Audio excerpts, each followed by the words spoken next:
Hello everybody, welcome to today's video. We're doing some more streaming of the Witches and Warlocks game.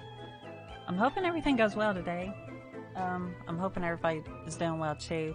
Hold on just a second here. I need to turn off a fan I forgot about.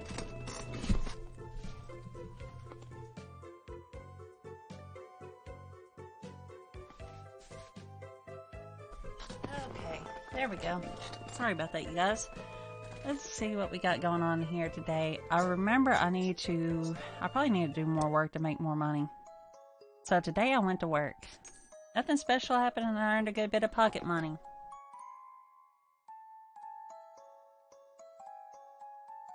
Oops. Since there was basically no customers, I was lounging near the cash register, flipping through a magazine. That's when I got interrupted by someone clearing their throat. Glancing up, I saw Damien, who looked extremely uncomfortable. After my usual dance around them and them shying away, they finally confessed to having lost an ear that they were looking now to replace. Also, hey there, plant lady. I hope you're doing well today. Using Scent Track, I was able to locate a fitting one in a flash, rewarding me with one of Damien's rare smiles and a pat on the back from Mr. West. At the end of the day, I even got more tips than usual. Lovely. Nightshade is the best. Finds you someone from the rest. I sing quietly to myself as I dust the inside of the human shop, doing my best to keep the wares clean and tidy.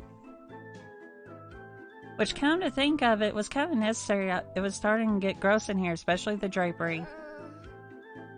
Oh, just looking at these curtains makes me want to sneeze. I should probably take them outside before I start beating them. And a 1, a 2, a 1, 2, 3. I go to tuck them down, and a cloud of dust ambushes me as I do so. By the time it clears, there isn't a wall behind the drapery, but an ancient portrait framed in gold. A familiar dark-haired woman gazes down at me with empty yet captivating violet eyes, and I... Wait a second.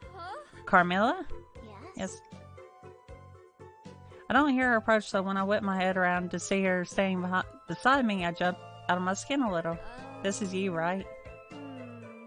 Not like a great-great-great-grandma that also happens to be your doppelganger? Indeed it is. What keen eyes you have. That is a portrait of yours truly, the eternally gorgeous Countess of Carmilla. Ah, and what an era that was. Amazing! You are nobility. She folds her arms and raises her brow at me as she gives me a small poke with her index finger. My chest, a small poke with her index finger. Where? I most definitely still am. Yes. Of course, my lady. But wait. What is this painting even doing here anyways? She doesn't respond. Rather, when I look over, she's tracing her finger over the filaments on the portrait's frame, no doubt gathering dust from whatever air she's seeing in that far-off gaze. Well... Just wait a minute, oh Countess, the frame's still a little crooked. Wait! No, Faye, don't touch. Too late, I grasp the frame and adjust it accordingly. When I do, a scrap of paper falls out from behind the painting. Oh, hey there, Snail. How are you doing today? It is a pretty cute game. Huh, what's this? I lift up the parchment. It's a faded pencil sketch of a woman with hair that flows like the ocean's waves and eyes dark as moonless night. There's something mischievous in her smile that draws me in. Wow! Wow, what a beauty. Don't touch that. Touch it! Oh. I'm glad. Have you been streaming at all? I've been busy with work myself. Before I can react, Carmilla snatches the picture from my hand with fury in her eyes and a crease in her brow. A blink taken back and a bit hurt. It's just a drawing, so what's her problem? Unless... Did you know her? A friend of yours? Carmilla sighs, taking a lingering look at the photo, and gently runs her finger across the girl's paper cheek. I suppose. In a manner of speaking, yes. My greatest hunt. She was my greatest hunt. I have never since pursued a human of her caliber. Well... I'm willing to bet there's a possibly good story behind it all. I'm sorry you've been burned out. I hope things get a little bit better where you can start enjoying things again. Oh, there most certainly is. There's a glint in her eye as she takes one last look at the portrait. Slowly, she rolls it back up with extreme tenderness. I guess it's no surprise at all that the picture is still in good condition when she handles it like that. 6 centuries ago. This little delicacy came forth to my manners, She was. hoping to hunt me as a revenge for an incident that occurred in our village, unbeknownst that she herself would become my quarry. For months. We played a game of cat and mouse, pushing each other to the limit but never quite gaining the upper hand. Until one day. I cornered her in the alleyway. I leaned forward as if sitting on the edge of my seat. Oh! And then what, you drank her blood? Mhm. Nearly to the last drop. There's something forced about her cheer when she speaks. I see her run her fingertips along the edge of that page. Until. Some no-good busybodies arrived to save her. I barely escaped with my life that night. Wow. Naturally. I outsmarted them naturally. She flicks her hair off her shoulders with the back of her hand. You know? Vampires are apex predators, as you should be fully aware by now. When faced against mere mortals, we always come out on top. But if all that's true, Why? do you look like you're about to cry? Carmilla's jaw hardens. I feel like she's about to chew me out, but after a long and very awkward pause, she laughs the kind of laugh of someone who has resigned themselves to a most pitiful fate. I suppose it isn't easy to hide affairs of the heart from a master matchmaker, is it? You caught me twice today, little witch.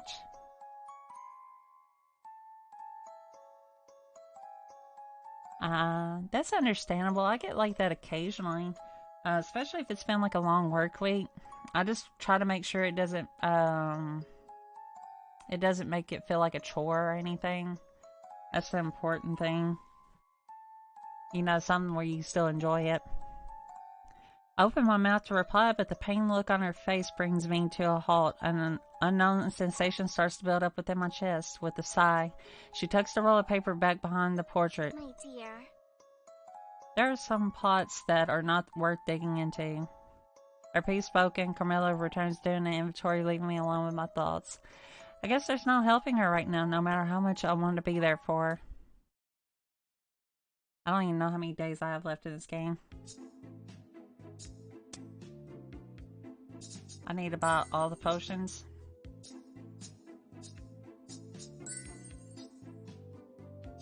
I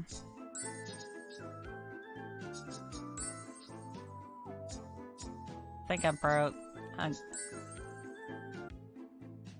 Okay. I have no red potions.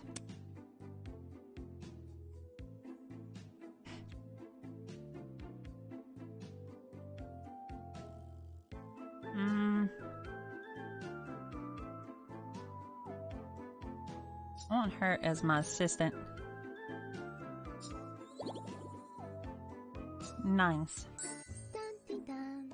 Got no money, got bad grades. Please, oh please come to mind. Yeah, I don't know why, it's still saying that. I think it's because some people, like, follow me, when I'm not streaming and it doesn't update.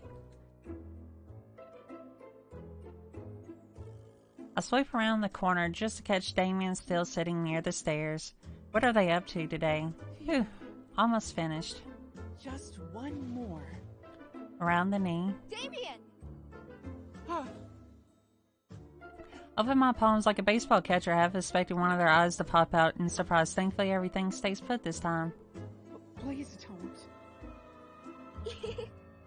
Sorry, I didn't know you were so focused. But...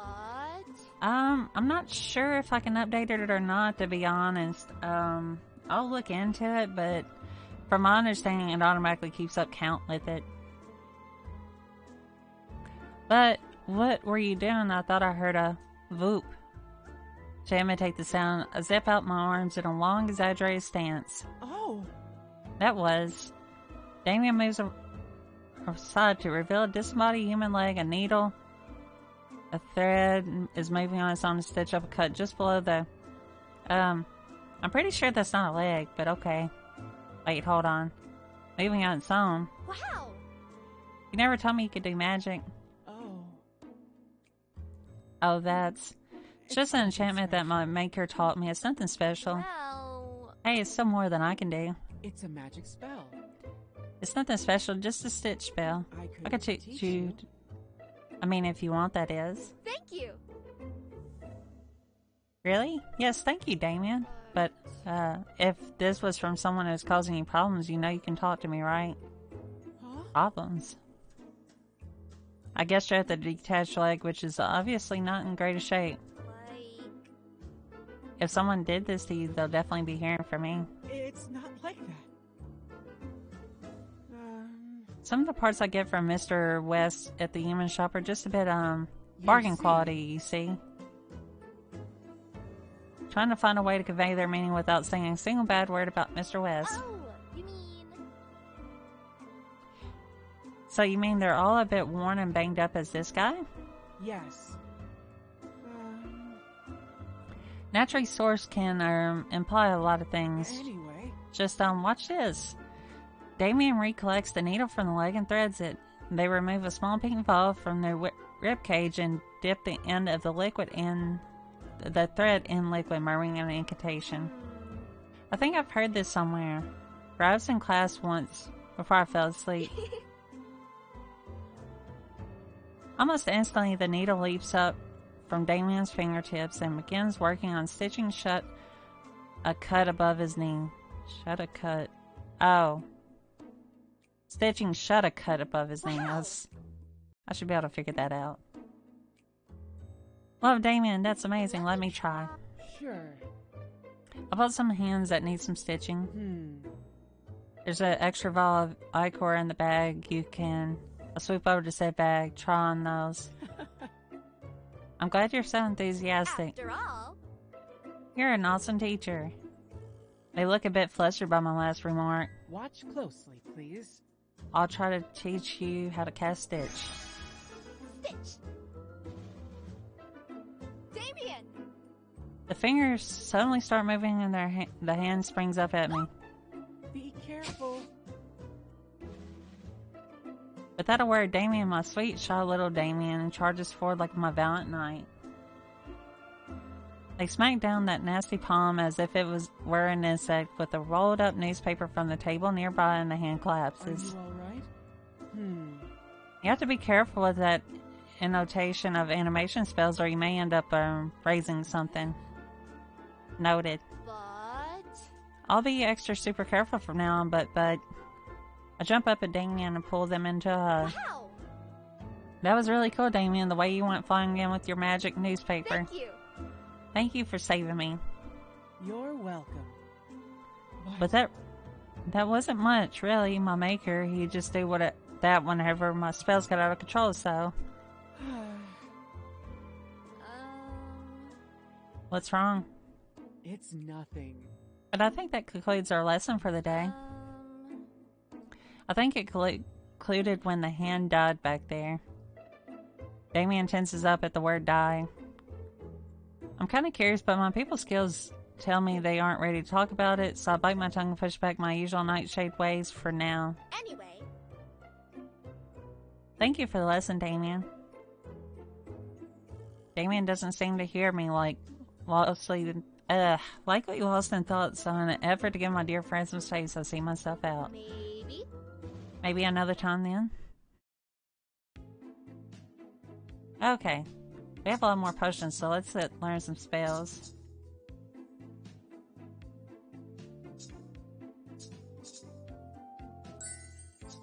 The only ending I really care about is getting hers. It makes the world go round and round. I finished classes early today and didn't have anything else to do except maybe study, so I thought I would head in to work a little early. By the time I reached the shop, Carmilla has already approaching the front door. Oh, you showed up on time, little witch? That's a first. She bops me on the nose and smiles, fingers, I suppose. I'm always on time. My time. I suppose I can't exactly argue with that. But... There's no point in speaking it out in the cold. Let me just... I'm not even gonna try to pronounce that. Huh? Is that German? I forgot the key at home. Cupping her hands around her mouth, Carmilla calls up to the second-story window. Herbie! Faye and I have arrived. Let us in. Is he even here today? No. I suppose. It's troublesome, but I have no choice. She sighs heavily and presses her fingertips against the brick wall, and then momentum, Carmilla launches herself upwards. It's such a simple movement, but it's really efficient. Yeah, Damien's adorable. Like, really, really adorable.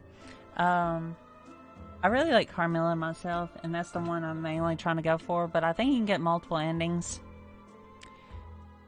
If she wasn't touching the wall, I think she was fine. Within seconds, she's at the second-story window.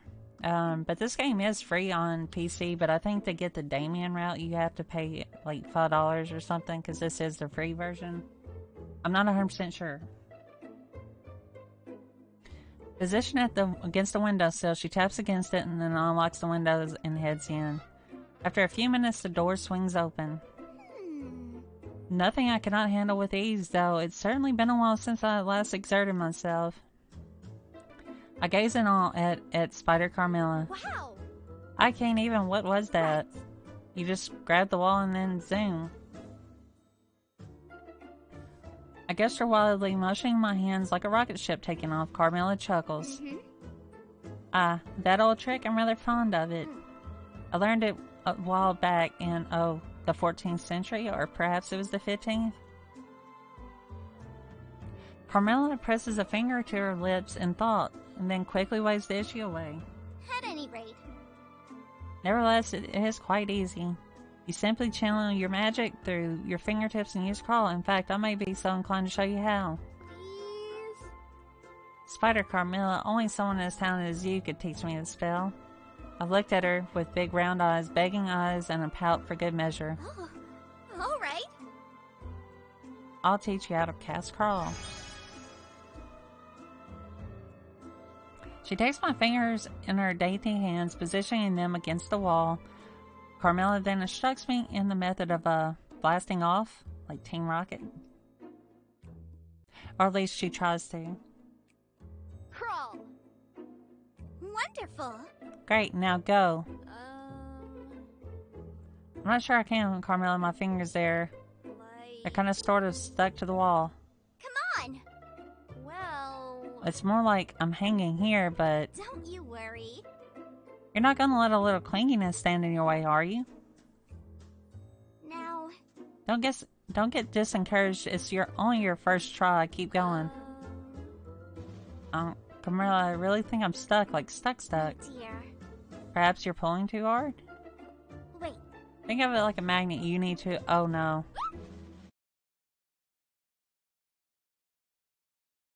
I try following her suggestion, but loosen my grip too much and fall backwards. In a panic, I squeeze my eyes shut.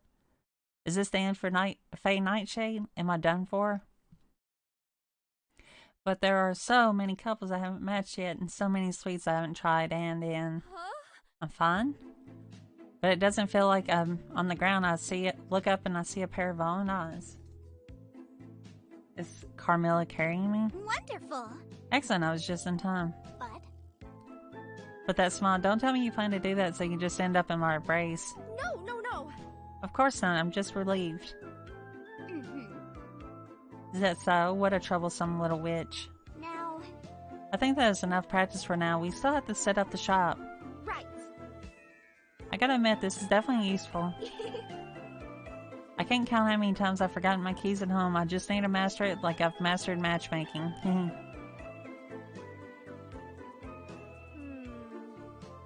Carmilla, this would be a pretty neat trick for burglary, huh? Ugh, I cannot say that word. I waggle my eyebrows suggestively. Carmilla huffs as she walks inside, still carrying me in her arms.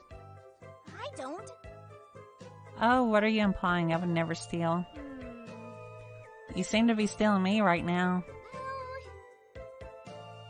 That is simply because a certain mischievous little witch may run off to try again if I let her go. I'm Carmilla. Mm-hmm. Do you only use the spell when you forget your keys? Carmilla hesitates for a second, her fangs lightly press against her bottom lip. As we enter the shop, she gently sets me down on a nearby chair. My dear. Ah, sweet thing. The spell's original purpose was secret. Oh. But the individual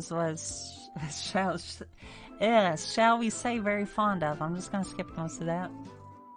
That was definitely a tongue twister for me. Others did not approve of us, but we were able to enjoy each other's company in secret. It's love, love, love.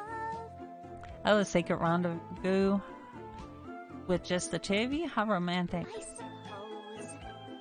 Aw. I bet it's that one girl or whatever.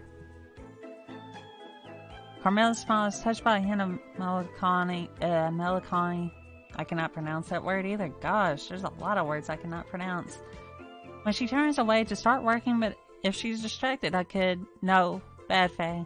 I could always think out and practice climbing on my break.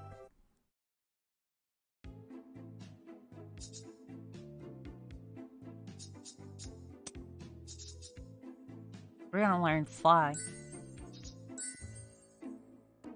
As I turn the corner of the alleyway heading to the human shop, I notice the lights are out. I check the time on the clock tower nearby. I'm pretty sure we should be open right about now. Was there another holiday this close to Halloween? I don't think so. After all, I keep a tab on the holidays for my matchmaking purposes.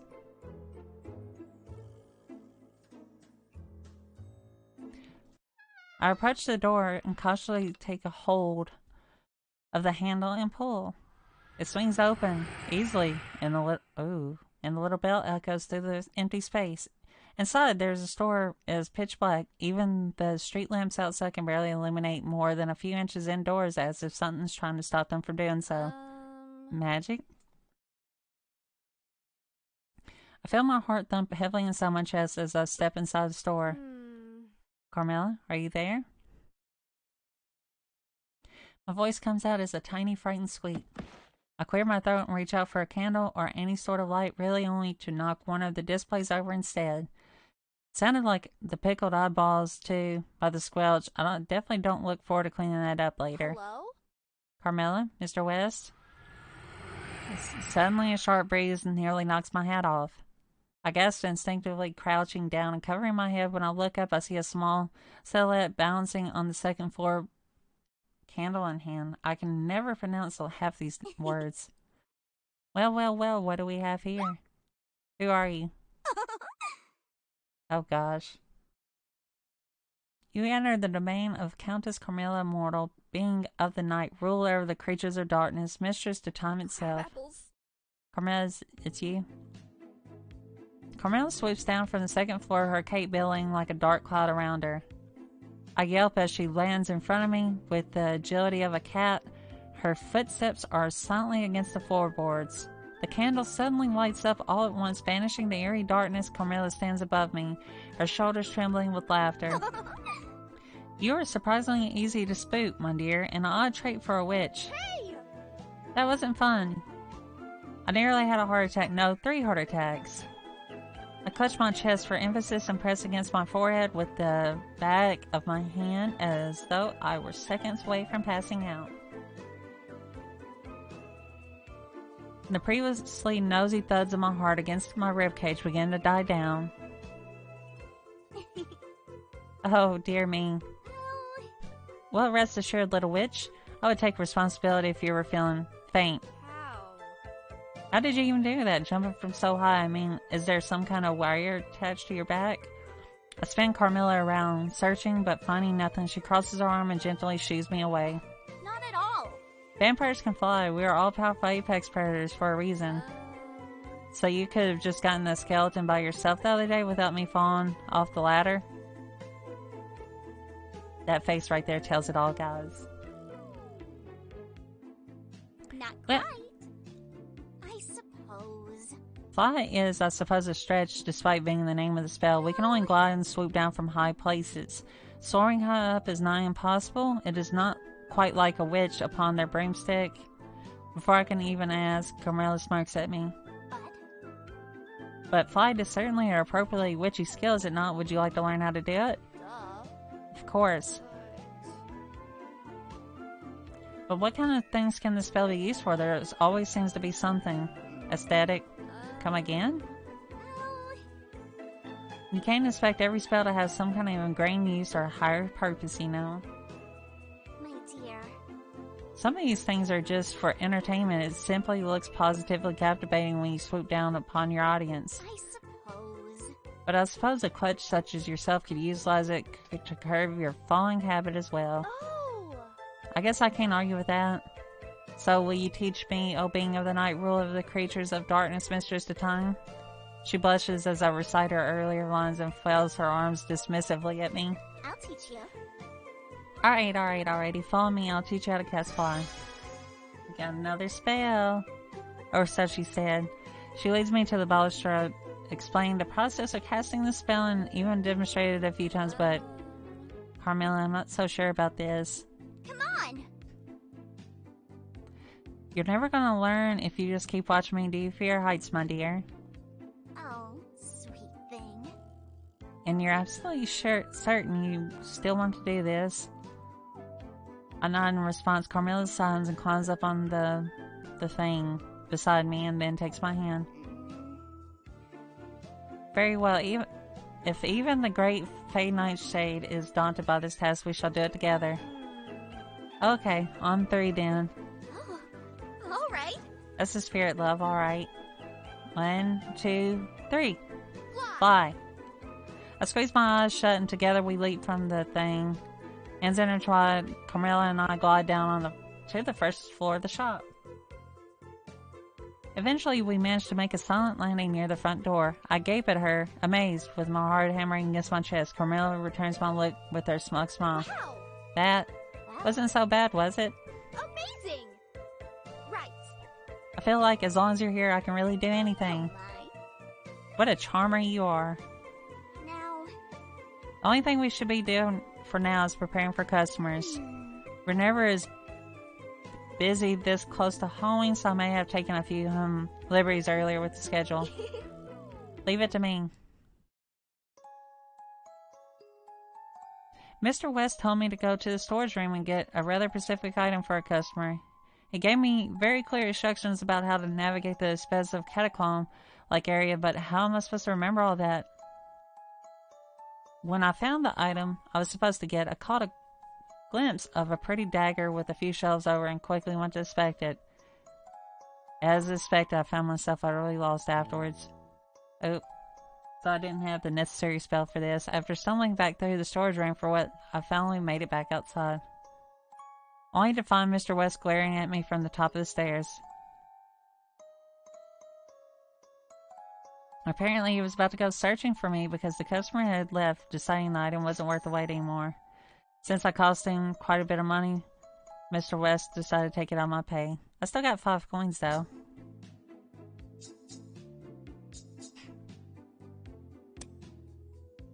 I need purple, red, red.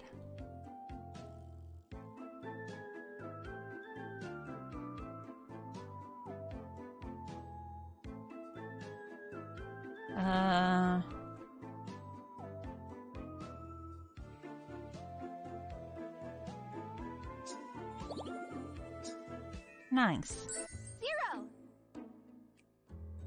0. 0. I figured it out. How? Did I pass your Halloween exams? Oh. How to hug you? Mm-hmm. To hug me? Yes. I'm sorry. I don't follow. Well... I can't hug you, and whenever I try, I end up messing up your essence, right? That's right. Very annoying, too. Because I'm made of flesh and blood while you're spirit of ether and magic. Mm-hmm. Taking you that long to figure out, has it? Almost 180 years. Listen to this. Well? For better or worse. What if I turn into a spirit of ether and magic, too? Good heavens. The Halloween exams are difficult, but they're not lethal. You won't be facing any obstacles that could actually kill you, you know. Oh. I don't mean that. I see. Then you lost me. Can you teach me? I mean, teach me a spell I can cast to transform the best matchmaker and enjoyment mirror me into a poltergeist like you. Mm-hmm. That's not a terrible idea, come to think of it. All right. It could be pretty useful for you for the exams. Then there is a spell that will let me transform into a spooky spirit version of myself. My choice of words makes him roll his eyes before continuing with his explanation. Almost will make your form ghost-like. You'll be able to walk through walls, turn invisible, and hover in midair just like any poltergeist. All right. That sounds super cool. Teach me a spell, Zero. Pay attention. Alright, prepare yourself, Faye. I'm going to teach you how to cast the spell. I got a new spell. Instantiate. I feel myself growing lighter and fainter. Ghost here? I can't find my balance. Whoa. Careful! Zero makes it as if to lunge for me, but checks himself at the last moment. So, It's easy to lose your balance in ghost form because you no longer have center of gravity. In fact, gravity doesn't even apply to you anymore. Hover, Faye, hover. It takes a little getting used to, but you'll get the hang of it as I did. 0. Look, I'm hovering. huh? You're a surprising quick learner. What do you mean surprisingly? Well. Wait a second, I'm a poltergeist now, aren't I? Yes. For the moment, gives you a spirit's basic form for a fixed span of... That means I can hug you at last. Unfortunately. Without waiting for Zero to finish, I throw my arms around him gleefully. Wow. You come. No way. What happened? It felt all cold and dizzy. Oh, goodness. Now you know. Now you know how I feel when you try to hug me. Why? Because. Poltergeists are as incapable of touching each other as living beings as incapable of touching us. That means. Touch requires physical contact, and we poltergeists have nothing physical to offer.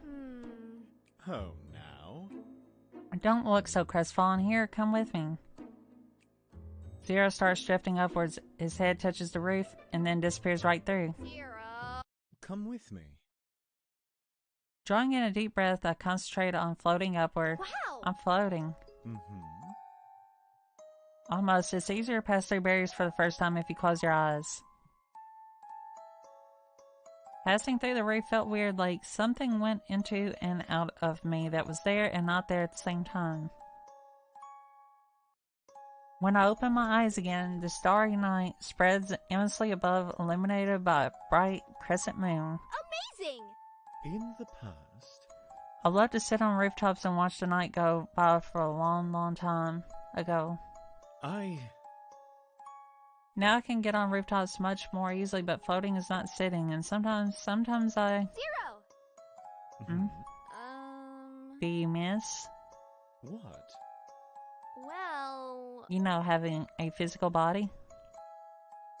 Zero tenses up and turns to me scornfully. Huh? Do I miss stubbing my toe? Do I miss tripping over branches and falling flat on my face? Do I miss having to climb flight after flight of stairs just to get to the roof only to find the door lock and the key hidden away? Huh? Do you, Zero? Mind your own business. Okay. Learn spells. We're about to learn the last spell she has to offer, which is darkness.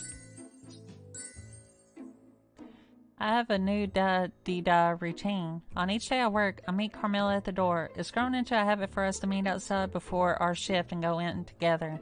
When I'm on time, of course. Our short stride through the entryway has easily become one of my favorite parts of the day, but...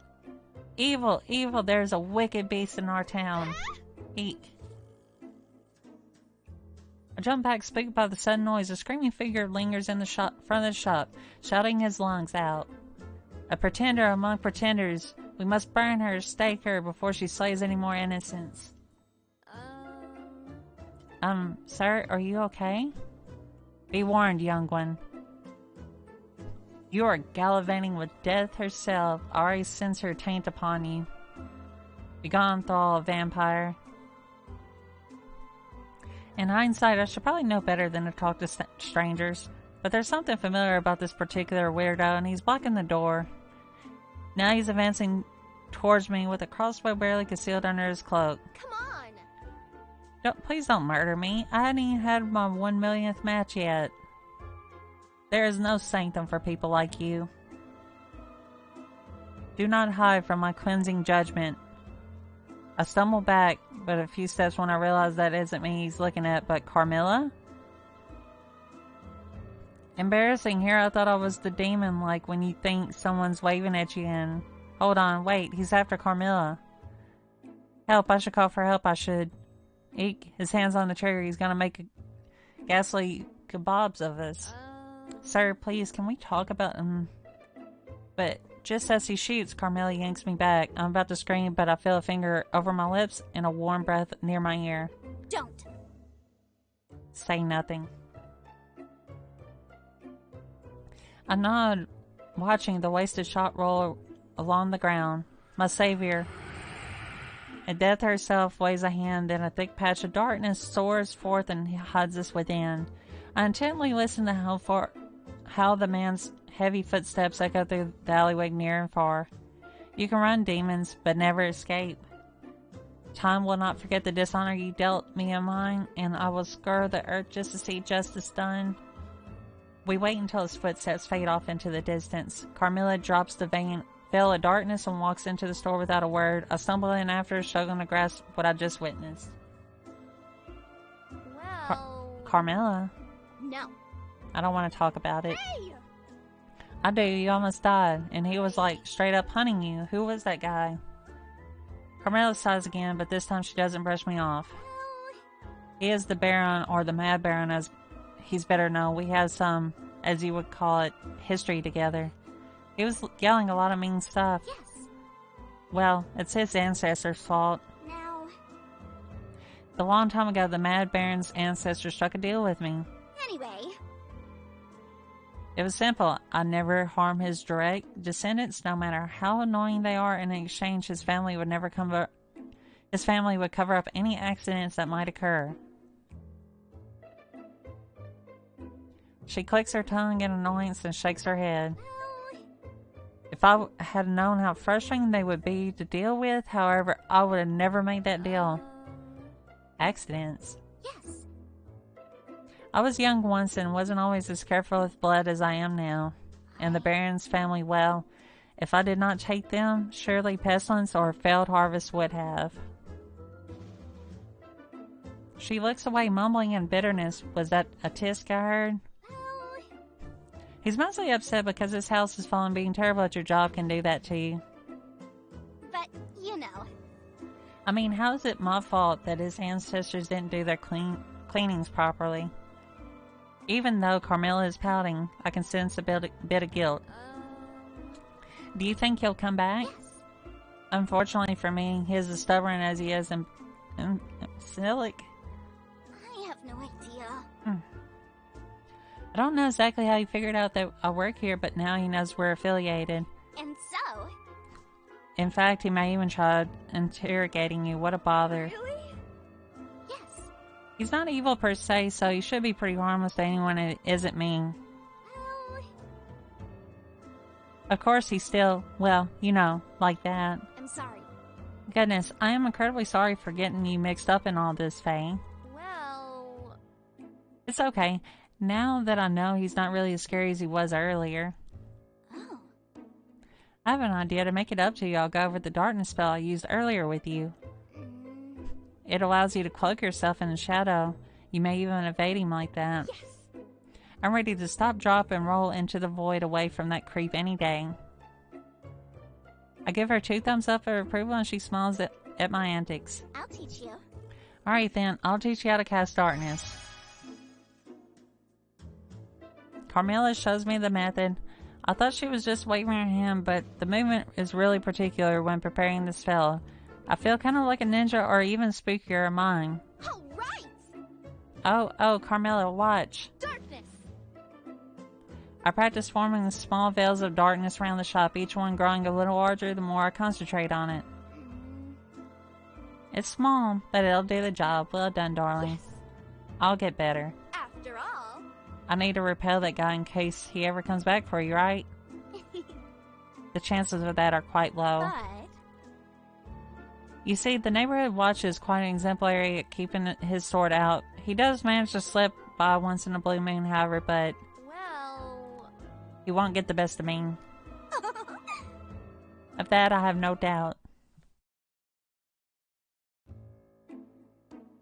Lawrence drops the crate with a heavy thud, and then he wipes his head against each other, feeling accomplished yet unaware of my presence.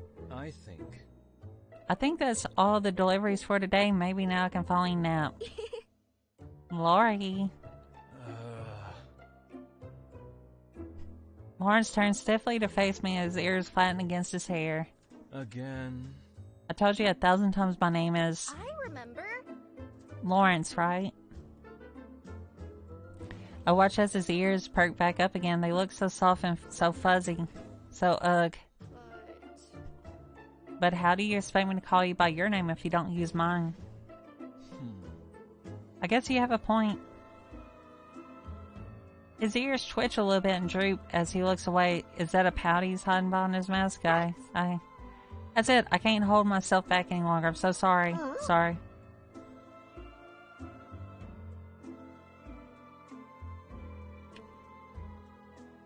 Lawrence makes a noise somewhere between a whimper and a whine as I grab him in a headlock and ruffle his ears to my heart's content. I discover that if you scratch behind them, his foot starts tapering, but if he grabs me by the shoulders and pulls me away before I can learn much more than that. What are you doing? I'm sorry. Your ears are just so unbelievably cute. I'm sorry I couldn't resist. You have to! You can't just go around touching people like that. At least ask first. Oh, you mean... You would have said yes if I... No! My ears aren't a toy for foolish people to play with. My hearing is a lot more sensitive than yours. Every tap is an echo that reverberates in my head. Oh! I can't even imagine what that must be like. If I teach you, will you leave them be? Teach me, teach me. Wow! You're gonna show me how to have super cute puppy ears? No. No, Pumpkinhead. I'll teach you what big ears, a spell to improve your hearing. Duh. Well... I suppose that could be useful too. Right. They're better to hear you with, my dear, am I right? I wink playfully at him and he thumps his palm against his forehead. You're so... Anyways, pay attention. This is how you cast What Big Ears. What big ears! I didn't think it was possible to improve your hearing through a few easy steps, but with a few simple gestures and the magic words, everything is a lot more in focus. I'm not even going to try to pronounce that word, would hate us. That should do it. Tell me what you hear. I hear the beetles crawling around in the grass, the crows flapping their wings above us. Good. Anything else? Well... There are glasses clinking near the cafe down the hill from here, and... How? Something is growling really close by. It isn't you, is it? No. No, but I don't hear a thing. I hear the growl again without a doubt. It's definitely coming from Lawrence. Well... Are you sure it isn't you? Of course not. Go back home. The lesson's over. But... Lawrence. Watch yourself. It might be unsafe. A witch that can't use that many spells won't be able to defend themselves. He folds his arms and nods affirmatively at his own deductions. I'll do it. I'll look into the weird noise by myself.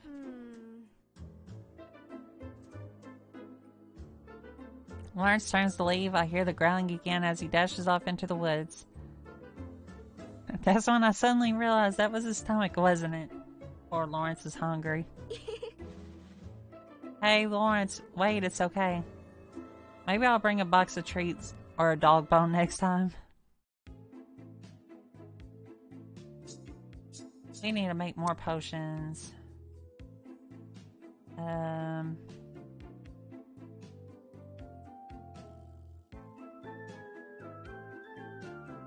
Same potion.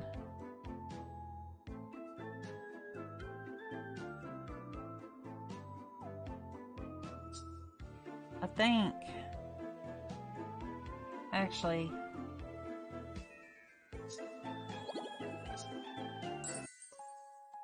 As I was stocking shelves, I heard some students snickering and whispering to each other. Somehow I got the feeling they were up to no good, but couldn't make out what they were saying.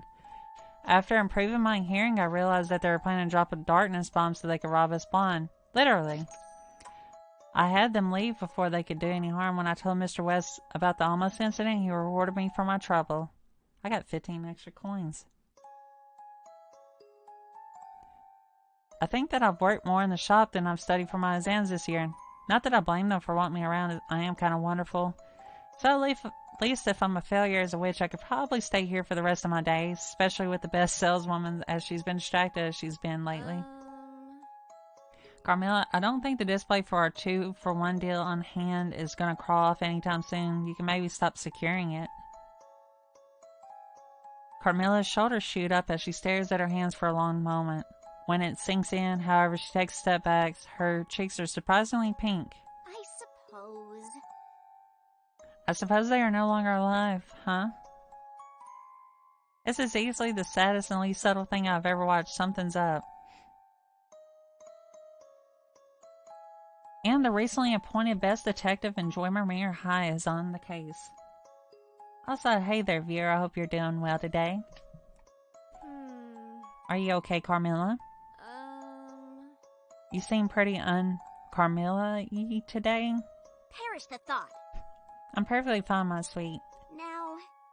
Though, now that I think about it, I do have a need for your expertise. Well... Nothing magic related given my current predicament, I hope.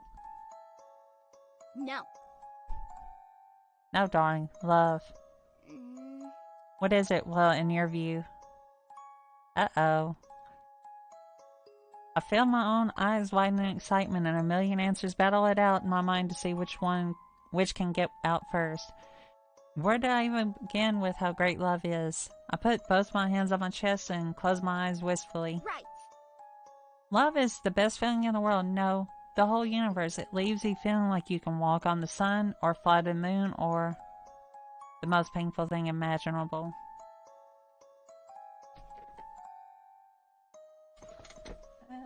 Let's see here.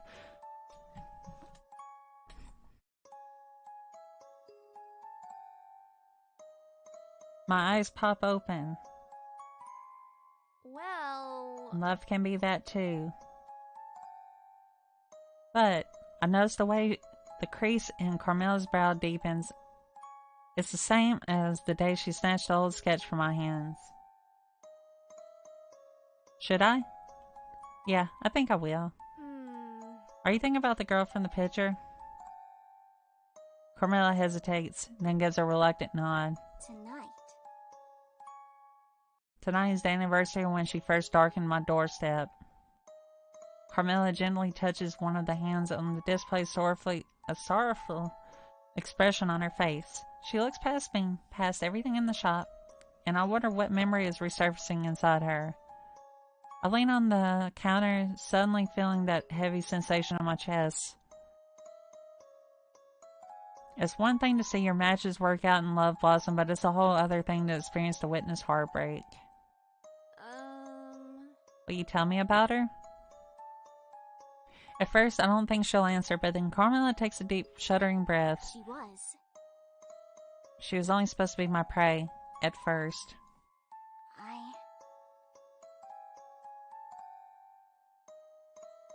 I have begun adapting to my new abilities, and I decided to adopt a sort of... She makes circular movements with her wrist, obviously debating her next choice of words.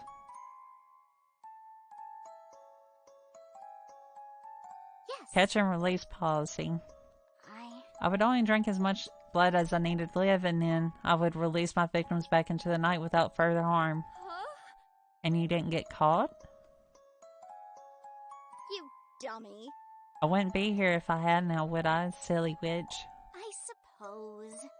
It was a dangerous time for vampires back then, which is understandable, I suppose. A cat is not welcome guest among mice.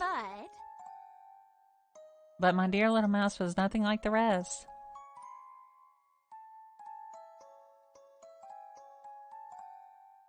A fond smile creeps over her lips. She was. Bold, brilliant. Yes. She had seen me as a rival, not just a beast to be hunted.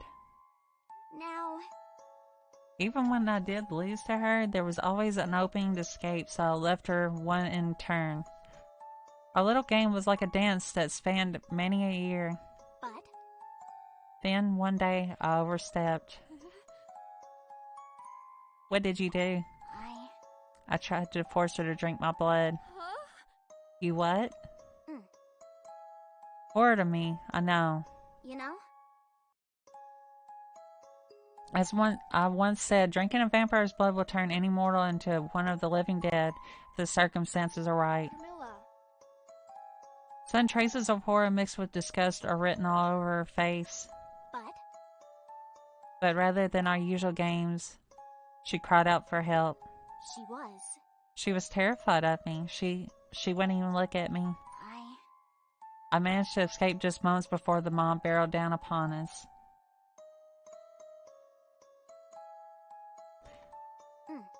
That was the last mercy I was offered. When I had tried to approach again, she had served as much willing bait for a troop of vampire hunters. This is kind of sad. Have fun, Snail. I appreciate you coming and checking out everything. Don't you worry. Worry not, I was too crafty by far and had outsmarted them all, of course. Something doesn't line up here.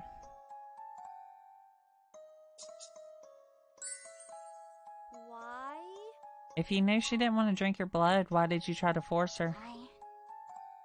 Did not know what I know now. That's hardly an excuse, I know, but the idea of watching her age, watching her sicken and die, leaving me with a life that I didn't have her in it was excruciating. It's love, love, love. Oh, this is sad.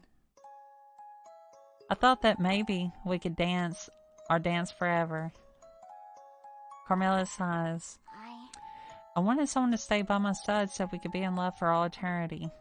But In the end, though, I behaved like the beast that the townfolk believed me to be. How dreadfully ironic. Carmilla, you wanted my expert opinion, right? She doesn't respond, but I tell her anyways. well, I think that love means accepting change in each other's beliefs and letting that special someone go when it's time. The idea of an immortal love sounds nice, but only if the other person wants that too. Carmilla remains silent and goes to sweep the floor. I might have upset her, but I stand by what I said, not only as a matchmaker, but as a person. Eventually and quietly from across the shop, I hear her say something. Only wish I had learned that sooner. Oh, that's sad. We're gonna make a ton of potions. Oh wait, we can buy potions.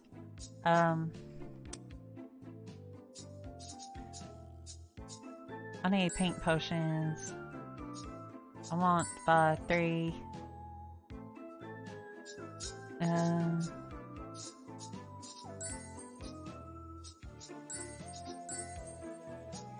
Alright, let's go back. I think I only had 20.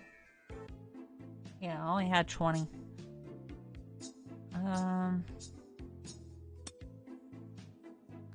Crate.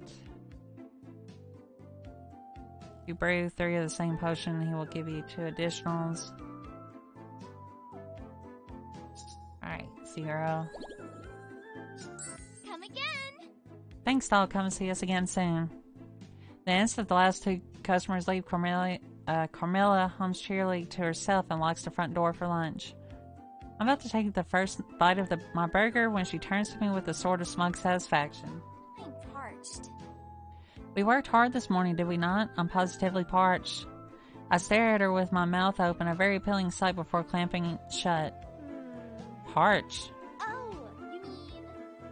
Oh, hold on. I'll grab your lunch for you and we can eat together. I gotta look underneath the counter in case she left a bag, but there's nothing. Quickly, I race to the back, but there isn't anything in the ice pockets either. As I return, Carmilla eyes me, full of amusement. Did you forget your lunch today? Seems so. Whatever shall I do? Oh. I look back at my own lunch. a leftover burger from last night's supper and a bottle of milk. I guess I could go halvesies. Well, Well, if you need a drink, you can have some of mine. I thrust the unopened bottle towards Carmilla, but she immediately takes a step back like it's minced garlic, which I'm pretty sure it's not. What gives? She's a vampire, dude.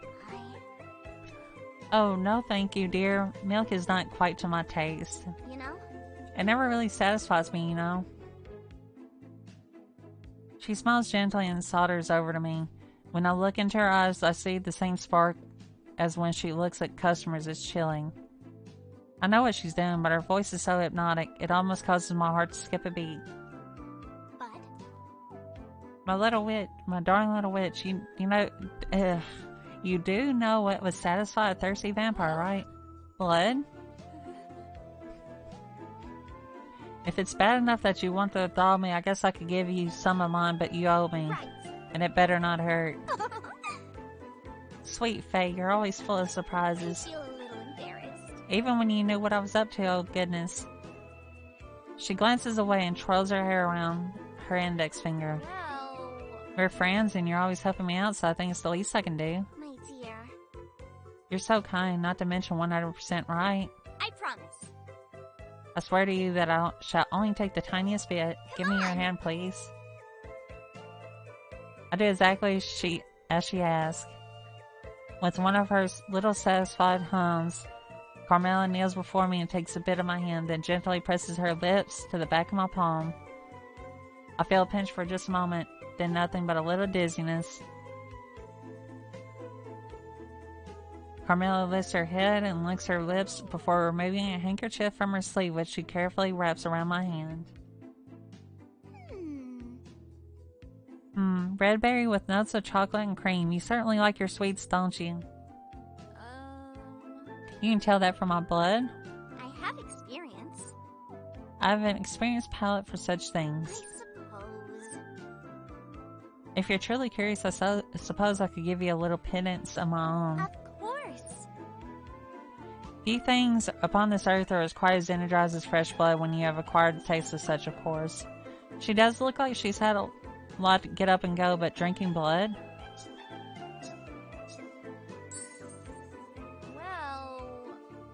Well, if it tastes as good as you say, a little wouldn't hurt. I'm impressed. How adventurous. But, My sweet witch, I was hardly serious. you know? To drink a vampire's blood is to become one yourself, after all. Really? Yeah, you know this. You literally just had the conversation with her recently about this. Yes. So be careful what you agree to, Faye. Hmm. There may be a number of benefits to vampirism, but you should think them over first. At any rate. I do know a less physical means of absorbing energy. It may not be as effective as blood, but it should provide a pick-me-up in a pinch. Oh, you mean... Like draining physical energy? Psychic energy? I wiggle my fingers spookily at Carmilla and she shakes her head, smiling briefly. Something like that, yes. It's a spell called Leech Life. Yeah. That sounds ominous. I know this word, why can I not pronounce this word? But let's get to learning. I'll teach you. Alright, darling. I'll teach you how to cast Leech Life. Life Leech. Carmilla spends the rest of our break instructing me on how to steal energies indirectly. It's a pretty simple process. All you have to do is lock eyes with your target after casting a spell, and you'll slowly drain their energy, nice and straightforward. Not even I can mess this up. I haven't had a chance to test it though. After she showed me, Carmilla wouldn't even look at me. The awkward silence stretches between us for now for what seems like forever. Shortly after our break, a customer finally shows up and they're wearing a mean face that means spells business. Hey, I want to return this. I blinked and quietly tapped the small board next to the counter sheepishly. Well... We have a no returns policy on every product in the store, sorry. What does that matter? My spell didn't work and I demand to see your manager. Our eyes meet and we sort of stare at each other. It takes me a second to gather my nerves, but I decide what to put I've learned to good use. Life Leech! Slowly the man's shoulders begin to sink and I feel a bit energy gradually wake me back up. Thankfully, after about 5 minutes, he just shakes his head and wobbles out without a word. Yes! Nightshade wins. As I fist bump into the air, I think I catch Carmilla smiling at me out of the corner of my eye. But when I go to look again, she has seemed to have vanished. Too unprofessional? Or maybe I should be careful of this spell as she tells me to. Not like I'm going to be leeching out the answers to the Halloween exams anytime soon.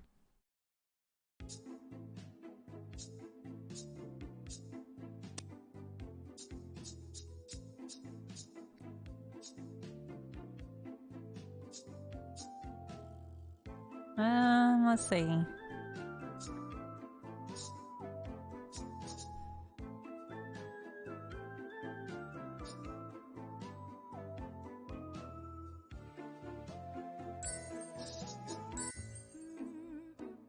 Clean, clean, clean. Clean the house, Faye, Nightshade, the neat, the I'm tidy. sorry. I have to apologize, Faye. I always thought. You are a thoughtless, bumbling, devil-may-care, airheaded slob. 0. One adjective at a time, please. But It seems like maybe deep down you're actually a responsible person. And yes, praise me some more. maybe. Very deep down. Where's my charger at? I need to put my phone on there.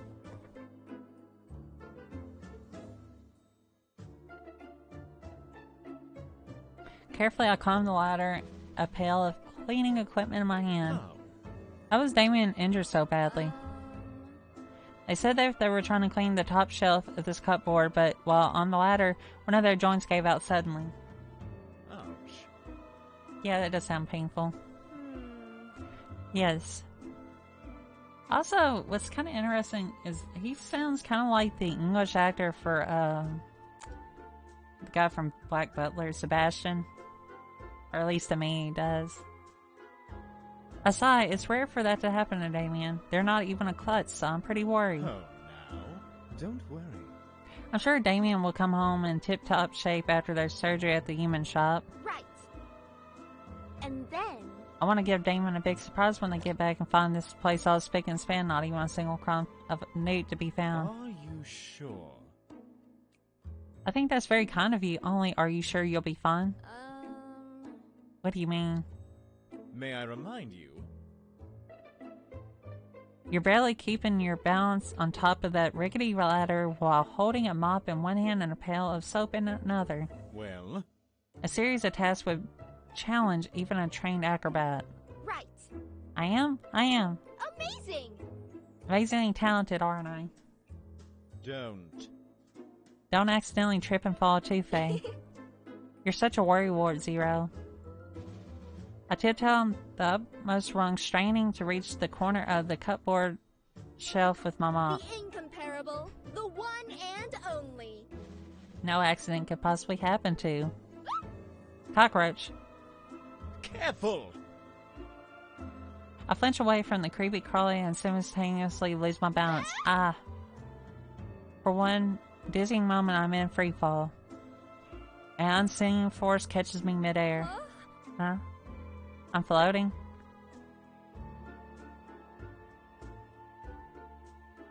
Slowly, the force ebbs away, settling me in my mop and pail gently on the floor. My brain rattles inside my skull as I recover from the fall. Well... I kind of wish you could become a vampire in this, because I totally would in a heartbeat. Thank goodness. Thank goodness I caught you in time. You scared me to death. But Zero, you're a poltergeist. Unless you want to turn into one, don't ever do something so... Wait. That's it. I'm an idiot. I should have taught you telekinesis. Telekin what? That's right. It's a poltergeist spell that allows you to move physical objects about, just like slamming doors in empty rooms, breaking plates, plunging cosmetic boxes into ponds, or catching witches from falling from ladders, Precisely. or controlling a mop and pail into cleaning the cupboard without needing to hold them up yourself. Can you teach me? Pay attention. Alright, prepare yourself, Faye. I'm going to teach you how to cast telekinesis. Telekinesis! The mop and the pail rise up from the ground like zombies from the grave. Dip the mop into the pail, take the mop out. Not bad. Wipe, wipe, wipe. The mop on the top shelf. On the shelf, shelf, shelf. But with a spell such as telekinesis, concentration is absolute key. Huh? How strange, there's a round button-like thing. Instant you lose it. The spell breaks. The mop and pail drops as a small brown creature whirs through the room before propelling up and out of the open window. Zero catches the mop right before it lands on my head and looks relief crosses his face briefly. Look up, release. Relief. Gosh. I'm not good at reading stuff. Telekinesis isn't the easiest spell to cast, especially when you're casting it for the first time. And being frightened by flying cockroaches. Well? That too, when you've quite recovered, shall we try again? After an hour, under Zero's tutelage, I think that's how it's pronounced, I'm not sure. I use telekinesis to clean not just the cupboard, but every nook and cranny of the kitchen. Yes! There, when Damien returns. Yeah! They're back! I would like to see the look of surprise on their face too. Of course! Thank you for all your help, Zero. Apologies. I'm sorry I caused a mess in the kitchen earlier due to my accident. I'm going to clean it up right away, don't worry. Oh! Hey, and Zero, what are you and why's the kitchen? Oh. Damien! Damien. Just a moment. Do you need some help? When Damien appears near the top of the stairs with a large stack of books in their hands. Can they even see over that pagonet? I don't know how to pronounce that. That mountain. I just want to make sure I brought... Oh. Oops. I rush over as Damon trips over their feet, but it's too late. They go over the banister and tumble down the stairs, landing in a heap of books and limbs on the floor. That's a great sight. Damien! No! I dig through the books, but they didn't move. Damien! Are you? Oh. Don't let me get accused of murder. It's okay. I'm still alive. Huh? With the grunt, Damien stands themselves back up and dusts off the unseen dirt from their clothes. There wasn't a scratch on them. Huh?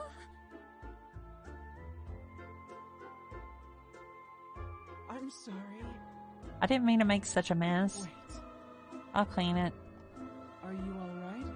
You're quite pale. I cried crocodile tears and throw my arms around their neck to emphasize their horrible crimes against my sanity. They tense a little at first, but wrap their arms around me not long after. Did you know? Don't worry me like that ever again. I almost had to imagine a life in the dungeons. Thank you? Thanks for your concern. Yes! But...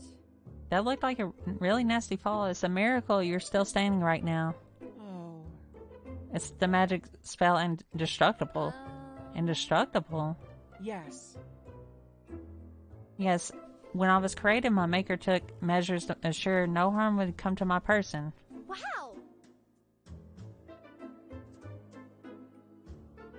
I could teach you. It'd be perfect for you. Right! Count me interested. Excellent. Now I won't have to worry so much. It's nothing. Watch closely, please.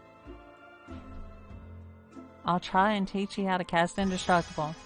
Indestructible!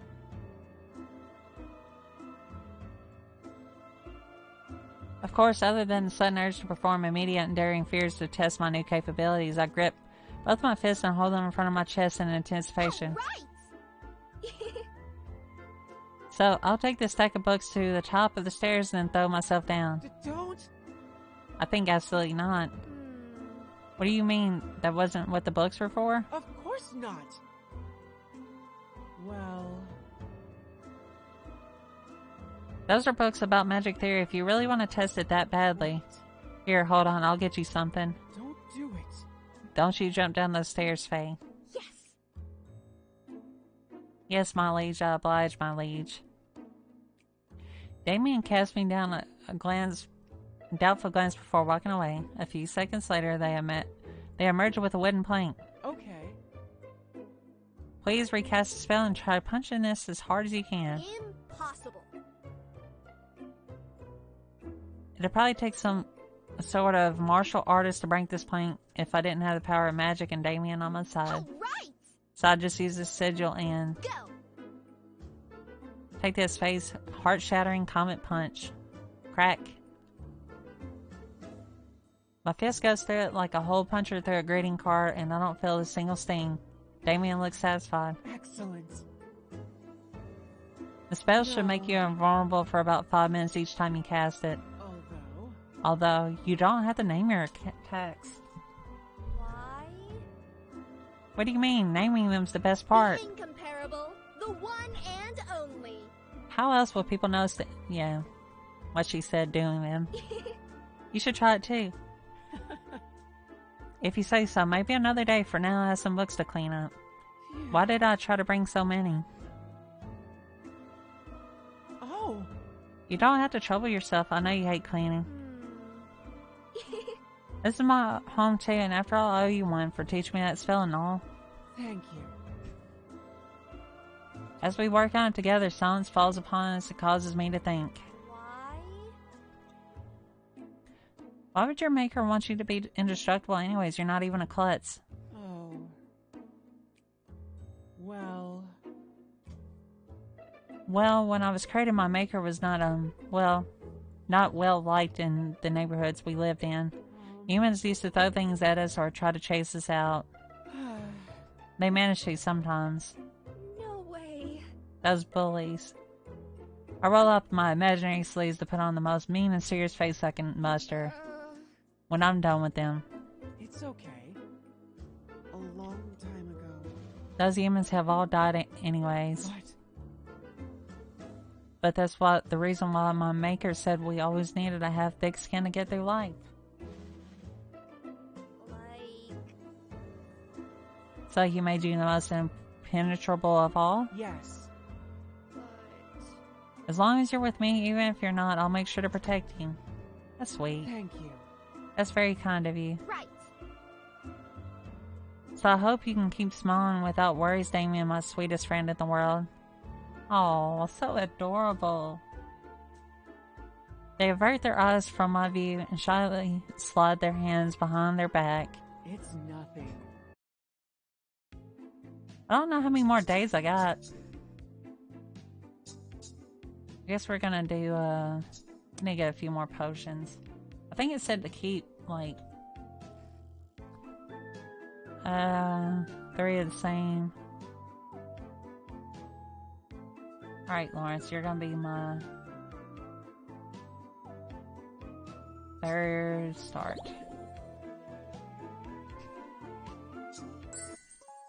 While cleaning the shop, I found a very unique, oddly looking vase.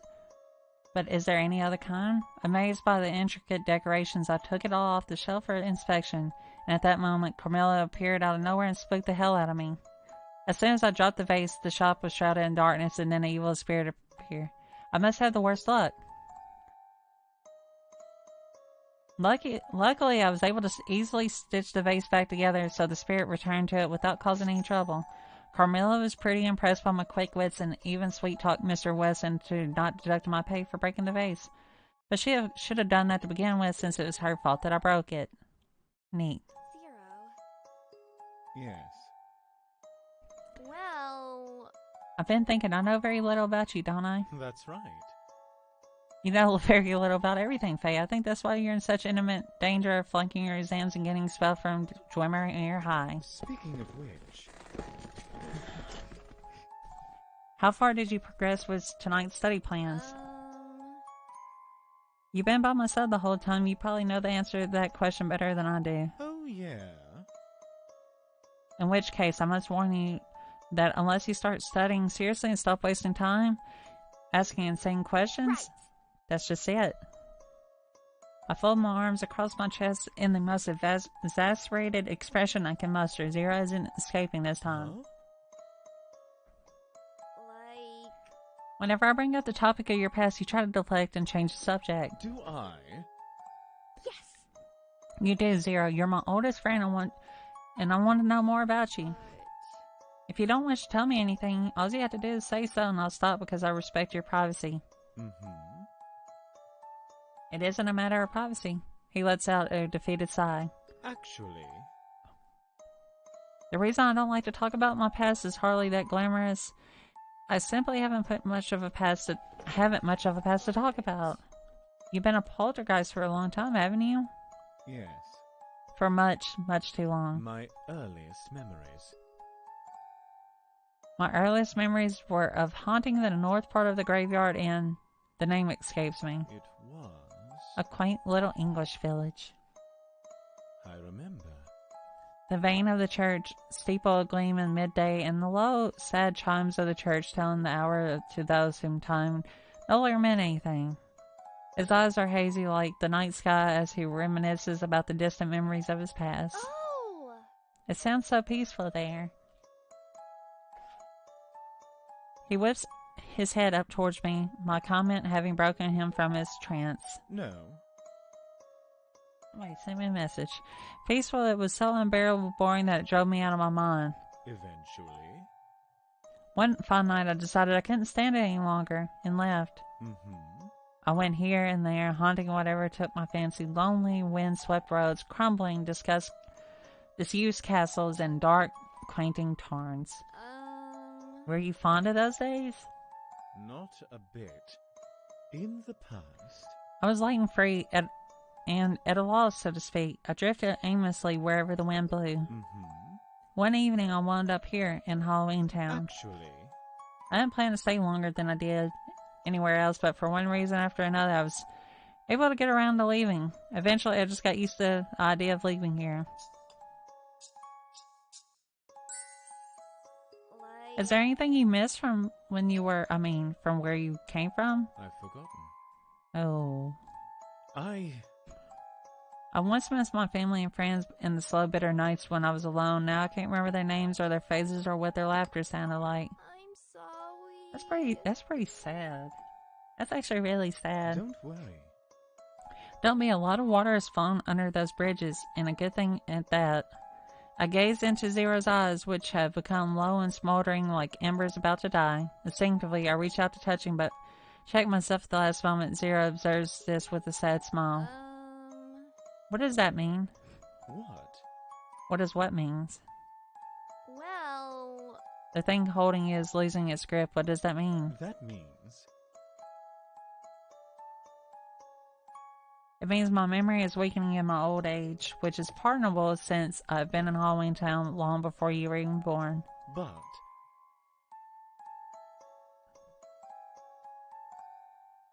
But you, my dear Faye, are young, and unless your memory starts improving dramatically and with great haste, you will fail your Halloween exams and get expelled from school. That's grand. I turn to my books in a huff just as I'm about to lift my pen. Zero speaks up. Thank you. What for? Never mind. We spend the rest of the night in a companionable silence. It's kind of weird. Okay.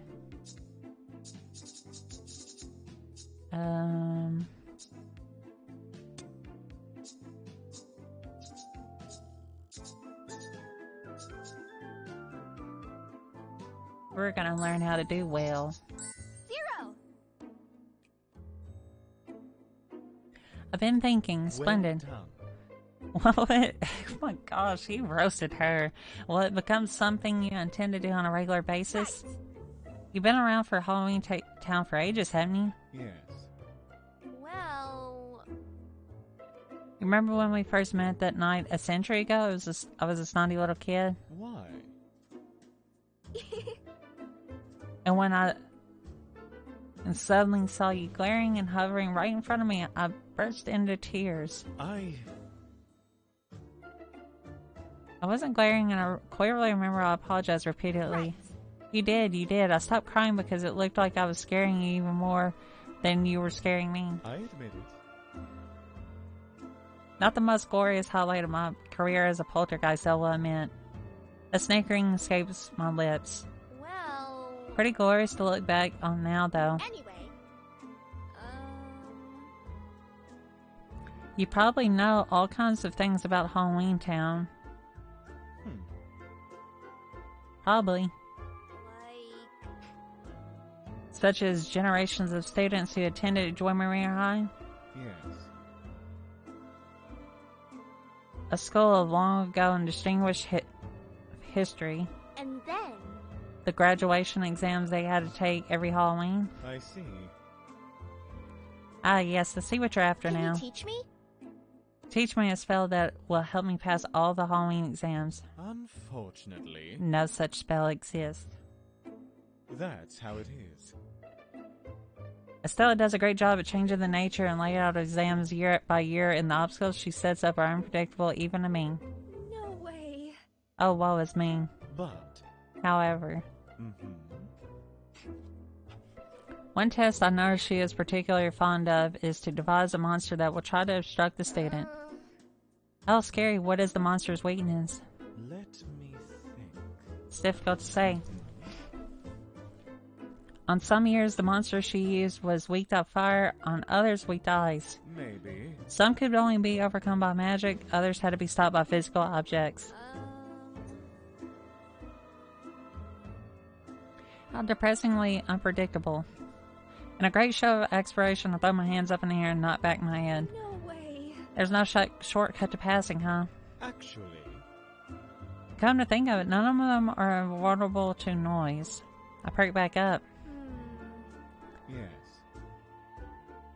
I can teach you, well, a spell that emits a screech so loud it deafens and stuns anything within hearing range. Mm-hmm. It also temporarily blocks your ears so you won't become part of the affected party. Hellhounds, imps, harpies, even dragons hit any of them with well at full blast, and they need a minute or 10 to regain their senses. Maybe. It could buy you breathing room you need to get away. Right. It does sound useful. Wait, did you say dragons? Don't worry. Oh, don't worry about that. The school made her stop using them on students after too many concerned parents complained. Pay attention. I'm gonna teach you how to cast well. I got a new spell. Wait. On 1 second, your neighbors? Yes. Have been warned and are out walking their hellhounds. Mm-hmm. Damien? Yeah. He has taken off their ears. Hmm. Good. Zero stops his ears with fingers. Stops. Oh. Okay, I see what she's trying to say. Puts his fingers in his ears and scrunches his face. All right. Now, judging by the expression of the excruciating pain on Zero's face, well is even more powerful than I ever imagined. Stop. I was just starting to have fun. Stop it. Any louder and you'll cause nearby windows and mirrors to shatter. Think about it. Not to mention all those vials of potions you've stocked up. Wouldn't want to have to repurchase all those for exams now, would you? No. Yes. You were. Be sure to use well carefully and sparingly. Zero folds his arms, looking quite pleased with himself. Huh. I'd love to see the look on Estelle's face when she finds out her precious monsters can all be beaten by someone screaming very, very loudly. You know, Zero, I'm surprised you're on the first name basis with Miss Magwitch. She's so forbidding and severe to everyone. Because. That's because you hadn't known her since the first day she arrived at Halloween Town, lost and penniless and running away from a broken heart. It's kind of sad. Miss Magwitch, broken heart? How, who, when, and why? Don't. I'm not going into gossip with you about your superiors. Practice the spell a couple more times when nobody's nearby, obviously. And then. When the day of reckoning comes, well and watch Miss Magwitch's monsters flee in terror.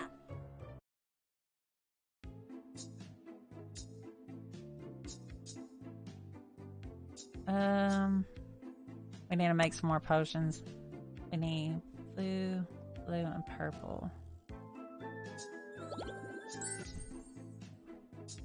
Gotta learn the spell.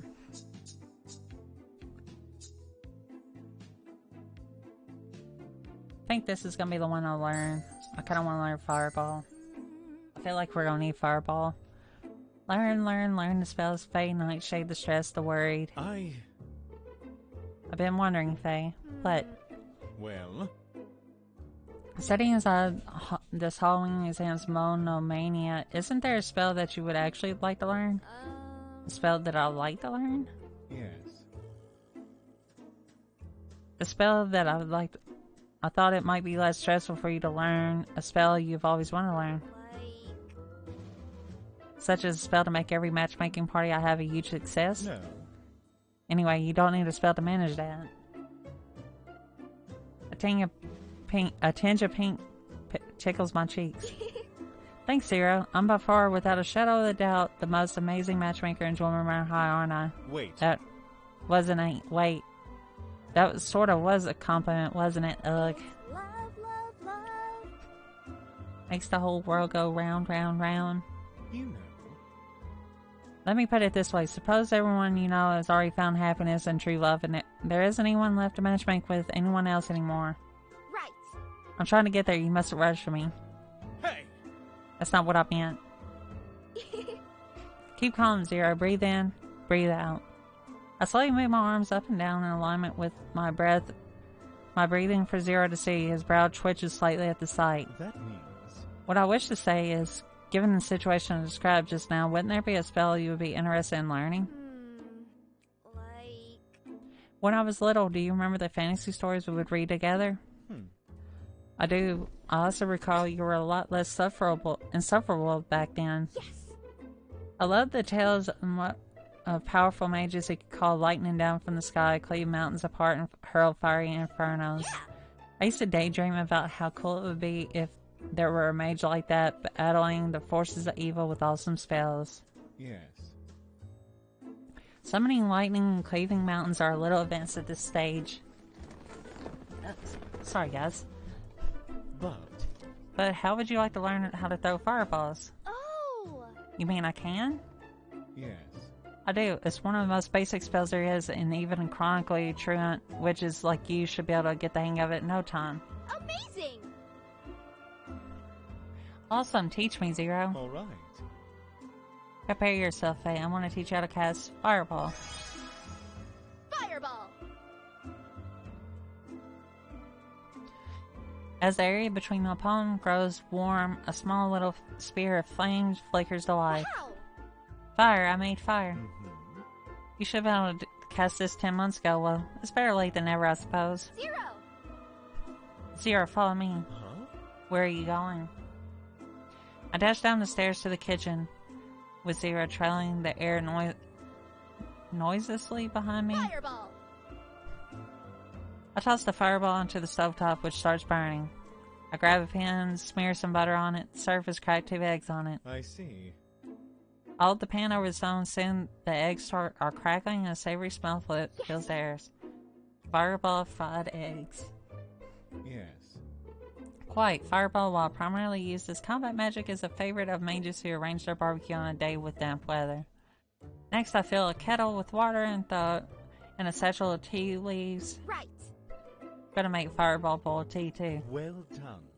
I'm glad you are finding so many domestic uses for the spell, but But- tell me, Faye, Well, when are you gonna give battle to a raving kraken with your fiery inferno, save a beleaguered city by incinerating hordes of the undead led by evil necromancer? Well... Zero, I know I'm long way away from being a true witch. I know I'm starting late and there are so many things to learn, so little time. But I'm trying my best in my own way, and I know how lucky I am to have you here helping me push through it, Zero. Please? Will you continue leading me your support like you have always through all this time? He stares deeply at my person before nodding gently and nearly hiding what is the softest smile I've ever seen from him. eventually. Yes, I will. On some days we don't have a single customer, but on others, well, this happens. Bombarded by questions on all sides, I try to ring it up a customer who's kept nagging me because he was in a hurry when I told him the total. He suddenly asked me to get a potion from the shelf on the other side of the shop. I decided to use telekinesis and had the potion float its way to me instead. At the same time, I put his purchase into a bag. Somehow I even managed to calculate the new total by the time the vault found its way to the register. To my amazing... It was really easy dealing with 4 customers at once using this trick. Mr. West was so impressed by my skills that he increased my pay for the day. Easy as a piece of pumpkin pie. We can buy some potions. I need to buy blue potions. Buy 3.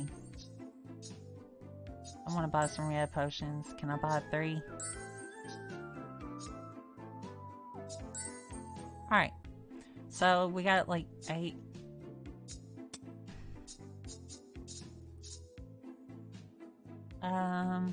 Yeah, we do have enough. We're supposed to keep 5 each one. 0.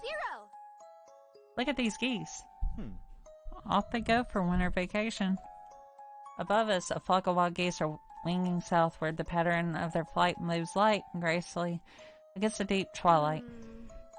You know, sometimes I wonder what it would be like to be a bird flying south, crossing roaring dark seas and never-ending desert duns. Yes. The ruins of forgotten cities and new towns bursting to life. And through the orchids and caravan trails and little sparkling oases over the high, lonely belt in bloom.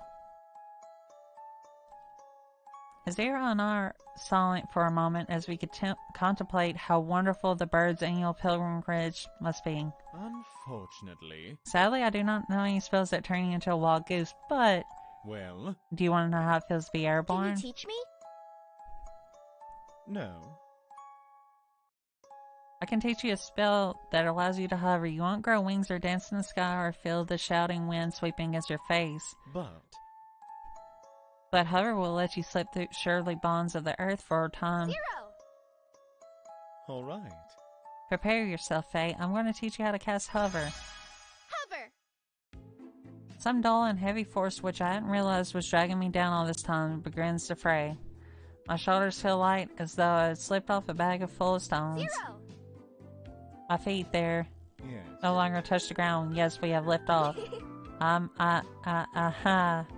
worry. You'll find it difficult to keep upright in the air on your first attempt. Don't worry, it's perfectly natural. 0. I'm flying. I fling my arms out wide, as I would if they were wings. The dry autumn breeze caresses my face, my hair, my skin. Right. Geese, all you silly geese, watch this. I dart at the small clutch of wild geese circling above, watching me in half askance and half curiosity. As I inch closer, they erupt in a canopy of indignant cries and dart off in every direction, leaving me gasping with laughter. Yes. I can fly, Zero. Let's fly south too. Unfortunately. If only we could. What's happening? My arms feel heavy. Don't. You've done extraordinarily well for someone who has cast hover for the first time. Don't push your luck, Faye. It isn't safe to climb any higher. Why? I'm going to keep flying. Well? Time to come down to Earth before Earth drags you down and flattens you flatter than a pancake. Yes, flatter than a pancake. That's how it is. That's what happens when you run out of magic and gravity takes its revenge. Pay attention. This is hover, not insubstantiate. You still have a physical form after all. Reluctantly, I give into the pulling forces that seem to intend on bringing me down from the air. You know. Those who just learned hover usually cannot keep airborne higher than a few inches longer than a few seconds. With more practice, you go higher and longer, but you will have a limit, as do I. Even you? My feet once again brush the ground. I find myself doubled over and panting, as though I just run a marathon. Of course. Of course, at your altitude just now, we poltergeists can use hover pretty much indefinitely, but even we have a limit on how we can go before our magic fails us. When we cast hover, we use supernatural magic to suppress the limitations placed on us by nature for a minute, an hour, a day, but they're flight fey. We turn to watch the last little specks from the flock of wild geese disappearing from the view on the horizon. Yes. It's a magic all of its own. Dot dot dot dot dot dot dot dot dot dot. Well, Huh? what? What's the matter? You've been sneaking glances at me for the better part of the last 2 hours. When are you going to tell me what's the matter? I filled my thumbs and glanced upwards at the fixated stare. I don't know. Oh, please. Don't spare me, I can take it. Tell me. Am I wearing my shirt on the wrong way? Is my face disfigured from an outbreak of ghostly acne? Has a poltergeist pigeon splattered poltergeist dropping on top of my head? Really? Are there really poltergeist pigeons that can do that? No. No, which makes your behavior all the more puzzling. We poltergeists do not change our appearance ever, not in our dress, not in our acne, not even in our ghastly droppings of poltergeist pigeons on our heads. But... You have changed. I can't put my finger on it, but For the last time. poltergeists never outwardly change. Right. That's it. I'm sure.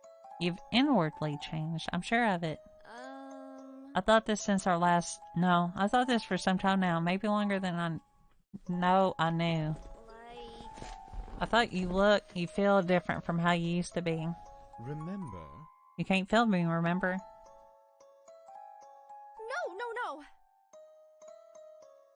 No, I can, and I figured out exactly how you're different. Astonish me. Right. You're fading.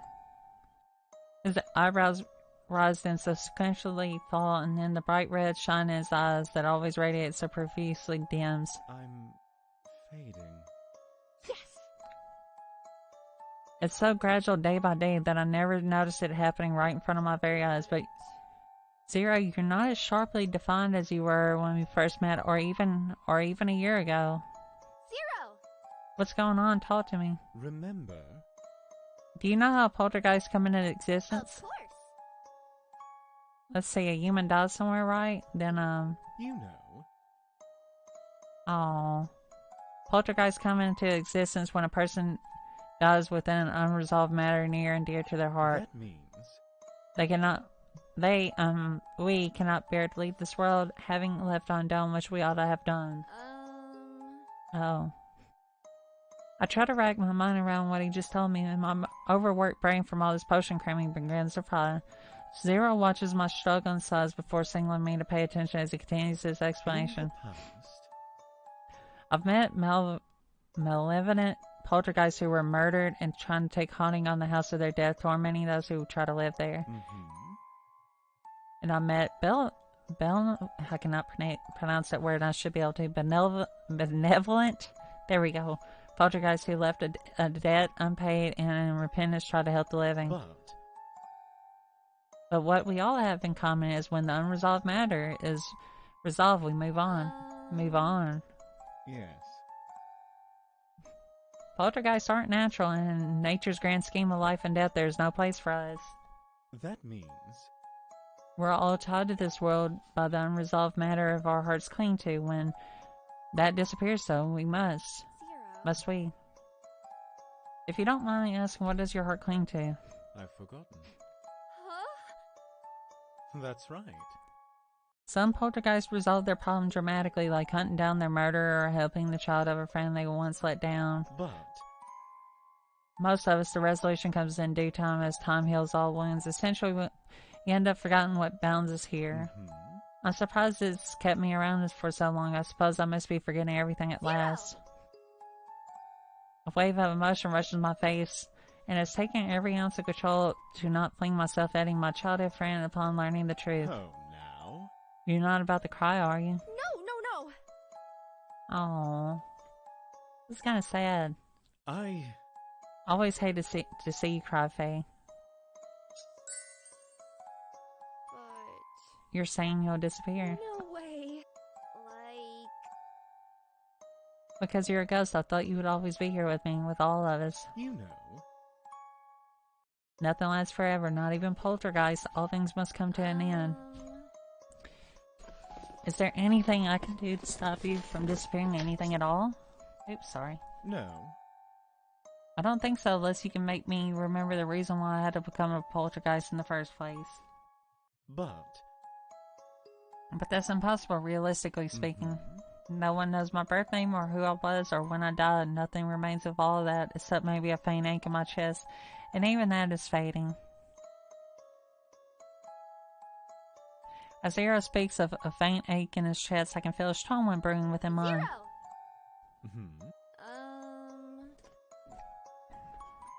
Do you want to move on? If you do, I'm glad for you that you're forgetting. But if not, Well... Do you want to remain here together with me just for a little while longer? Oh. Then without a word, he leans in close to me and kisses the top of my head. I can't feel his touch.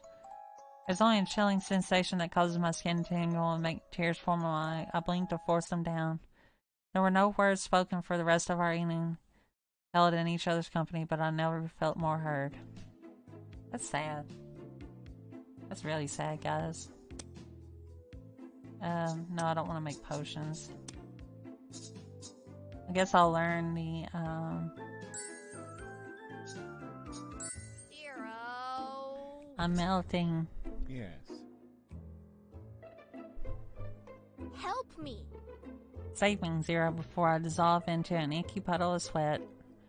I reach towards him dramatically as sweat perspires aggressively on my forehead and my theatrics are of no avail as Zero fixates on something else. The dragons are preparing for their Halloween activities. He peers out the window into unseasonably balmy evening. I wish this house had air conditioning. As do I, then you might stop whining about the heat and focus more on passing your exams. Right. I got it. I clasp my hands together and give a little pleading pout. Zero. Do your magic air conditioning trick, pretty please with a pumpkin on top. For the last time. I am not a magic air conditioner. I am a sinister and eerie poltergeist, and the magical chill that emanates from me is akin to the deathly chill of an open grave. Like a sinister eldritch air conditioner? No. Not an air conditioner of any kind whatsoever. Melting. I really am melting. Right. I have an idea, Zero. Teach me how to be a sinister and eerie air conditioner. Huh? I must do it. The deathly chill of an open grave. I want to know how to emanate it to until I can afford a place with air conditioner anyways. Fine. If you insist, and if it will stop you from complaining. All right. Prepare yourself, Faye. I'm going to teach you how to cast chill. I got a new spell. Chill. I spread my hands out wide. For a second or two, nothing happened then. Oh. Nice. All right. Deliciously refreshing and cool. Well. Does that mean you'll stop complaining and go back to studying? Yeah. Yeah, thanks to your nifty spell, I've become Faye Nightshade, the steadiest, the productive once more. Thank goodness. Do your best tonight. All right. I turn back to my desk to give the potion textbook I'm working on my fullest attention. No way. You know. You're making weird noises again. Well. I'm still casting a chill spell, right? You are, partly. Partly. You haven't been maintaining your concentration on casting a spell just now, so naturally your chill faltered a bit. No way. A bit, I'm starting to melt again. I guess. With more practice, I'm confident you'll be able to work on other things while casting chill in the background like your own personal air conditioner. But for now, it looks like if you divert any attention from the spell, the chill you cast won't be effective. How much more practice? Oh, give it 2 or 3 more years, maybe 4. No way. I'm doomed. Well.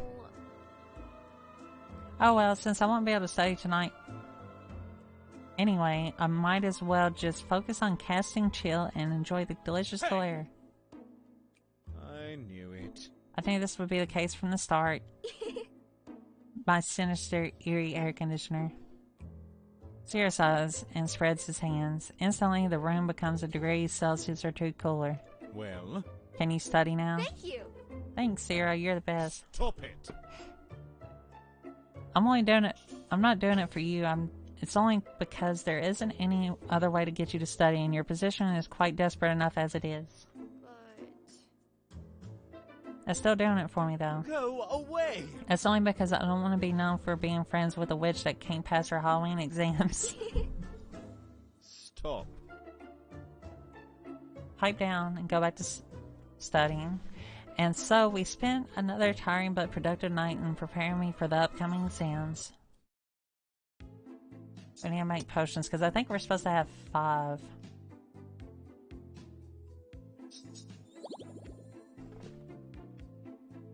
Alright, I don't know.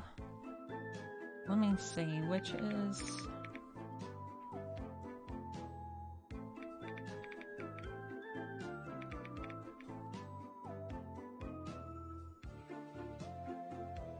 Okay, I'm,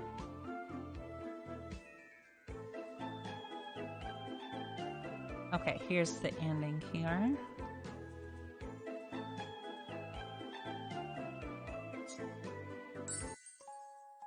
I'm on a double save here. I'm still gonna play. I'm not done yet. Never had I ever met a Sphinx before now. I quickly realized they were very stingy when it comes to paying full price for things, especially joining confusing people with a lot of riddles over the transaction. After casting intimidation on myself, I was able to make the Sphinx freeze and stop throwing riddles at me. In the end, I finally got her to pay full price. Mr. West was so proud of me, he let me have the difference the Sphinx had asked for as a bonus. Thanks.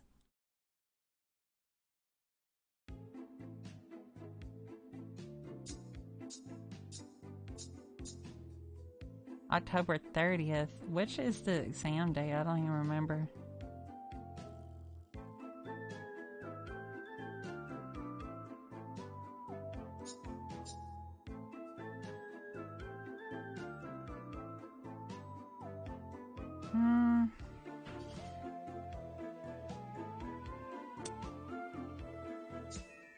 I'm just gonna keep getting red potions. I want all the red potions.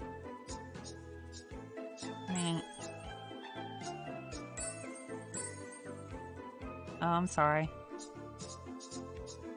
I'm gonna buy one red potion, yeah. Oh, never mind. Alright. I'm broke, sorry. I got 12 red potions. May as well make some more. We're gonna go to create red potions.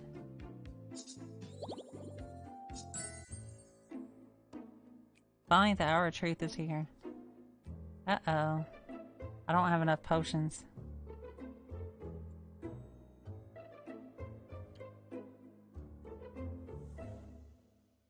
There are a few familiar faces lingering.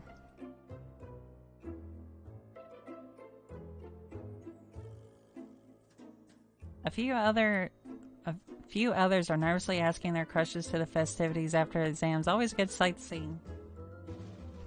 But at the very center of the square is Miss Magwitch, stern-faced and serious as ever, waiting for the witching hour to finally arrive. Once she does, she'll teleport us to the dungeons where we'll face our trials. Close by is Mr. West, who is trying to sell potions to anybody that doesn't look prepared enough. Alright, I got a few minutes left before the exams begin. Maybe I can do something that will help me pass?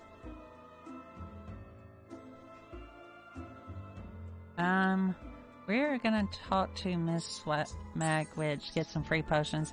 I use my thought and try talking to sweet talking Miss Magwitch into making exams a bit easier. As one of her worst students, though, the spell didn't do anything at all. With a heavy sigh, she at least commends my efforts and hands me a few extra potions. It's time. So we should have extra 5 according to this guide. Remember, your primary goal will be finding the exit. If you run out of potions, I will teleport you back here and it will count as a failure. Now line up. Alright!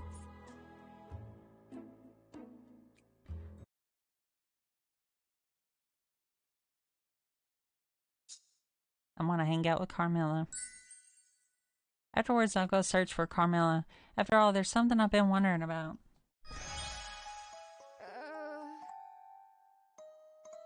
Glow.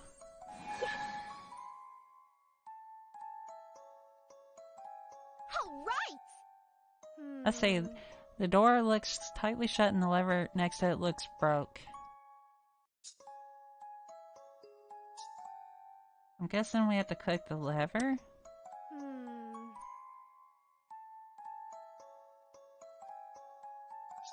Pull it anyways. Alright! Here we go. Easy as a piece of pumpkin pie. Wow!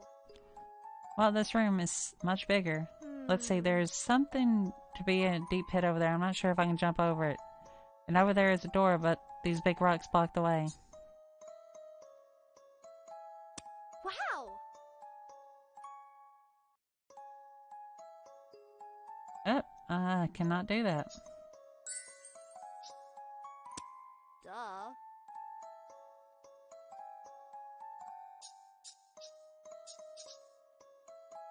2 blue and 1 pink.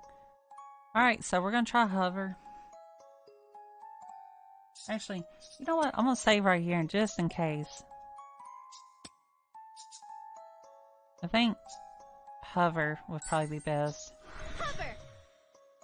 All right. Nice. Eek, a zombie? Why is he glaring at me as if I owe him money? Don't tell me he's also an obstacle I had to pass. Life leech. Well, I happen to need a snack anyways. Before the zombie can advance on me, I look him squarely in the eyes.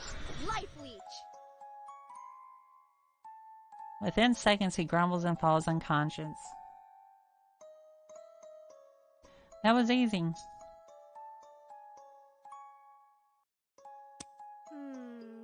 Let's see, that seems like a dead end, but I have a feeling there should be a door here. Scent track. Is it me or is there a weird smell from the wall? Maybe. Scent track. Yes. Smells are coming from the bricks. Some are stronger than the others. Tapping around, I have to realize I have to touch the runes in order of how heavily the smell is on the bricks. It is an extremely hard exercise. I bet my nose will end up being at least as sensitive as a real werewolf's. But after it feels like an eternity, I get it done. All right.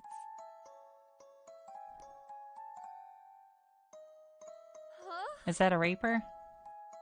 How on earth did Magwitch get him here? Behind him seems to be the exit, though. This is not going to work well. Slowly trying to make my best not to make any noises, I sneak behind him, behind the columns, and out of his sight. Just as I almost reach the door, a voice as cold as snow falls upon my ears. Halt! That wasn't bad, mortal, but to move to the other world, you have to pay the price for your passage. Aren't you the Reaper? I am. Then why do you sound like the ferryman? Besides, I'm not dead and I don't want to go to the other world. No matter, to get out of this room, you need to pay me 20 potions, no matter which color.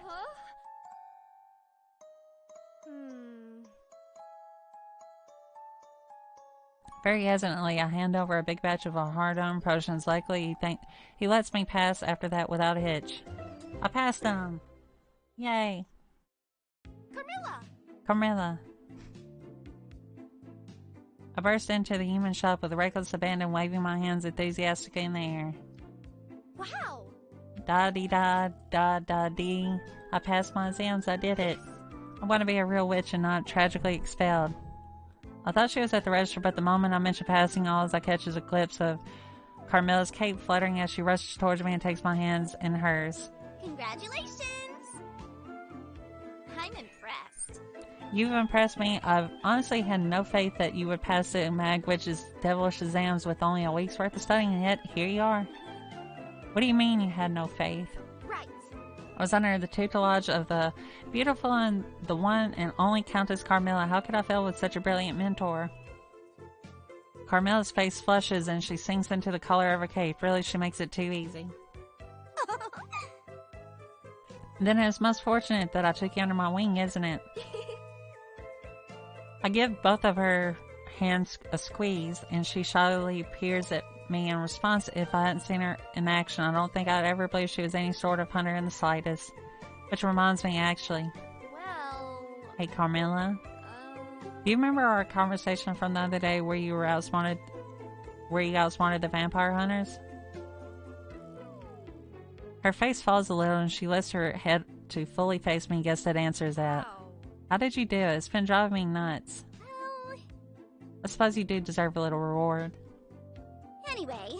The truth is, I didn't. Now... The little mouse thought she has acted as bait. She was my savior that night. The girl from the picture rescued you, but I thought she was scared of you. She was. She was, and I'm still not entirely sure why she helped me in spite of all of it. Maybe. Perhaps she was simply following the old game, or perhaps the connection we shared still lingered in her heart. At any rate. Either way, she left me an opening as she always had, time and time again, and I chose to take it. Well... What happened to her after that? She shrugs, but despite her nonchalant attitude, I can tell it bothers her. Her downcast eyes give it away. I have no idea. That was the last time I saw her.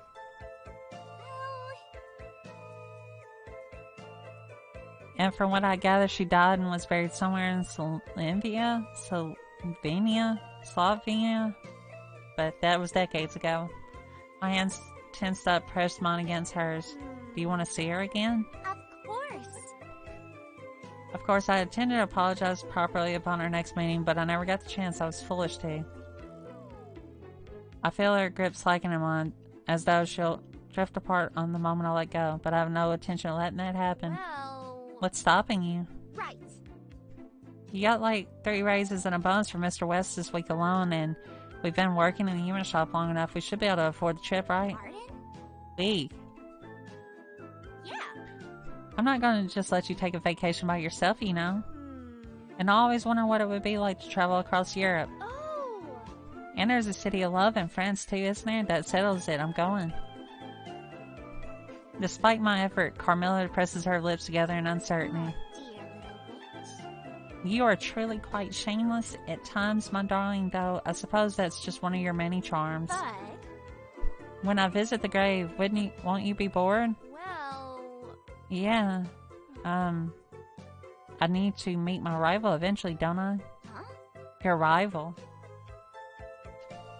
She shoots me a blank stare for a long moment, but then her cheeks light up like the inside of a jack-o'-lantern. Oh my. That is, but oh goodness, I did not think that you... Miss Countess, don't tell me you've fallen for me too. I raised one of Carmilla's hands to my lips and gently kissed her knuckles. I think if she turns any redder, she'll explode. Sorry, too much? She shakes her head side to side vigorously, but doesn't reply. In response, I can't help but giggle until my own feelings of resignation creep in. Well, don't worry. I know you're still in love with her, so I won't tease you anymore. But I think as long as those mistakes are haunting you, you won't be able to notice anybody else. And maybe I'm a bit selfish, but I at least want a fighting chance. Oh, my dear, sweet little witch, you have it all wrong. She pulls her hands from mine, and my heart sinks. Did I mess up? I thought she would like the aggressive approach. Sorry, I think I misread the, never mind. Sorry, I'll go. Oh, but before I can turn away, Carmilla's hand is on my cheek to meet me, and she draws me down into a kiss. My heart does a backflip against my chest. When she gently pulls away, I feel my witch's resolve begins to waver, having been suddenly overwhelmed by her soft lips. Is this a yes, or is it a no? I'm getting a lot of mixed signals here. You dummy. Oh, Faye, you dummy. The way I feel about her and the way I feel about you are completely different. She flicks the tip of my nose. I blink. Now... She may always be important to me, but that doesn't mean there is no room left for you. Even if I'm not immortal? Of course. Aww. I plan to cherish all the time we have for the precious thing that it is. And if a day comes that we should part ways, then I will keep every memory I hold of you close to my heart. Even if I cannot give her the apology she deserved, I may at least honor her memory by correcting the mistakes I've made in the past. And show her I can move forward in my future with you. This is so sweet. Once it registers in my head that Carmilla likes me too, a fierce blush rushes against my cheeks and spreads to the very tip of my ears. I try to regain my earlier suave and charismatic composure, but words escape me. Be cool, Faye. Be cool. Wow, that sounds pretty profound. She raises a brow and smiles amused before proceeding to bat her eyelashes at me. You think so, huh? I do. But after we visit and make amends, I really want to see Paris. Can we go? Please? I look Carmilla in her violacious eyes, waving up my clasped hands at her. She stares at me for a moment, a little surprised, but there's such a warmth to her gaze that I feel myself blushing more profusely than before. At long last, a soft chuckle escapes her lips. Oh, all right. The end. Until eternity ends. So, guys, I want to thank you for staying tuned with everything. I hope you guys have a good day. I appreciate all you watching, and I'm really grateful for all you. So, I hope you guys have a good one, and be sure to check this game out on Steam. It's free to play. It's really fun. I like these kind of games personally, and I hope you do too. But I don't know what game we'll play next. But anyways, guys, I hope you all have a good day. Bye-bye.